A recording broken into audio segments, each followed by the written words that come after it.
What's going on, guys? Joe Morgan here of Sporting News with Sabrina Merchant. We're back here, second time actually being back after a Clippers game. This is the second game of a 5-game homestand for the Clips.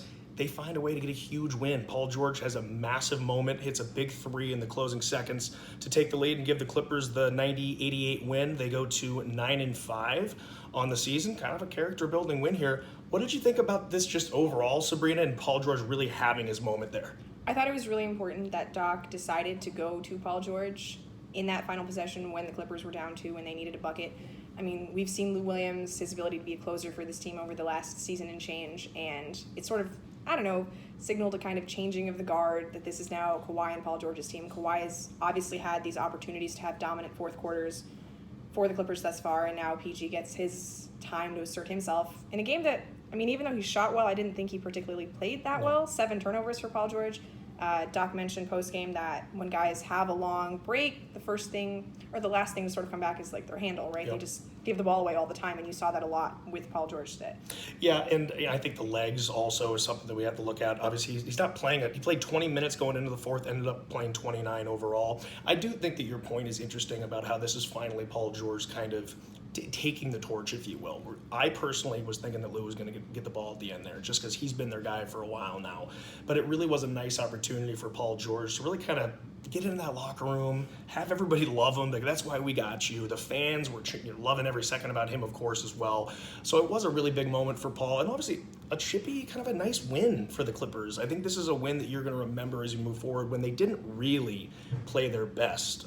Did not shoot very well, Sabrina, from 3. Not at all. And I think that's another reason why you get Paul George the ball in that moment, because Lou is tiny. You know, he's not huge. Oklahoma City has a lot of really long arm defenders. They can get in his airspace, and Paul George, you know, he's going to get a clean look. That's, again, something that Doc said post game. It's just, he's such a tall guard.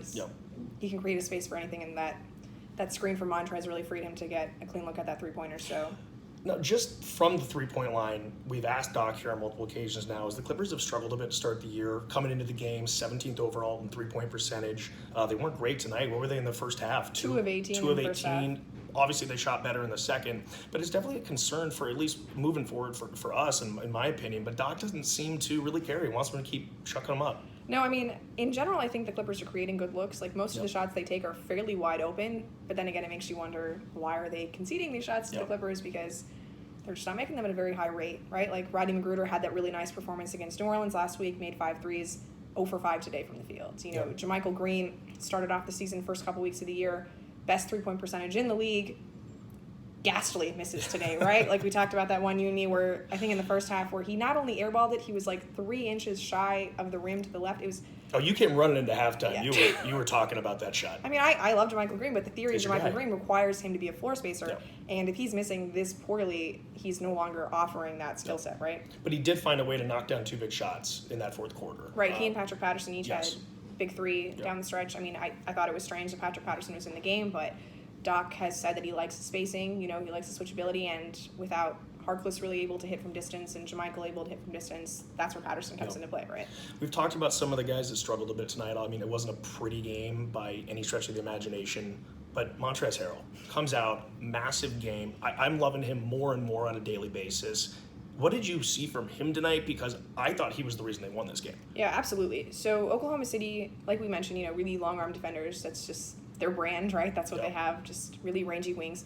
And they were making a commitment to trap the ball, you know, at the point of attack. And so that required the Clippers bigs to finish, whether on the roll or on their own. And the thing with Montrez that's really impressive this year is that, like, he was so dependent on Lou Williams in that pick and roll last season, right? Like, all of those discussions about Trez and the Sixth Man of the Year award were all dependent on the fact that his offense was created by Lou Williams, right? And him being in that as well, the conversation last year with Harrell. Exactly. So what's really impressive about Trez now is that he can score on his own in isolation, right? Like, he can create his own shot, which is just a massive jump from where he was even a few months ago. Like, there was a crucial play in the fourth quarter where he had the ball on the baseline, Steven Adams coming out to guard him near the three-point line, and he just blows by him for the dunk.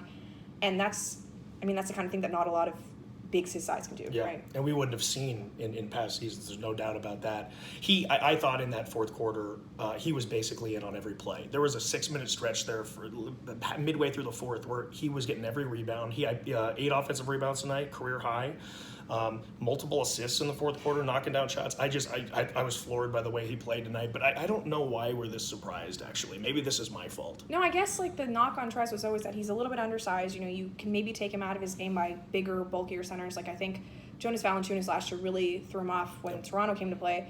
But against Steven Adams, Trez was still boxing him out. Like he was getting to the glass harder than any of the other bigs. So, I mean, like you said, we really shouldn't be surprised about Trez putting these performances in, right? He's just capable of handling himself against any type of five that the opposing team puts against him, and played the whole fourth quarter again, right? Like minutes are not an issue for Montrezl Harrell. The Clippers have a fairly competent starting center in Ivica Zubac who just doesn't get to close games because Trez is that good. Yeah, he's just too good. You have to play Trez in the fourth. Celtics coming in on Wednesday. Potential for the first Kawhi PG pairing? Do we think so? No. I'm liking that Paul George gets these minutes to sort of assert himself without Kawhi in the lineup. You know, get a lay of the land. Yeah. I don't know if Kawhi's gonna play. My instinct says he's not. Yeah, I've heard somewhat differently, but I wouldn't be surprised if I'm wrong as well, and we just get to see PG again, which would be just as fun as it was tonight. So we'll see you guys on Wednesday night for the Celtics. Once again, I'm Joe Morgan, Sabrina Merchant. See you guys soon.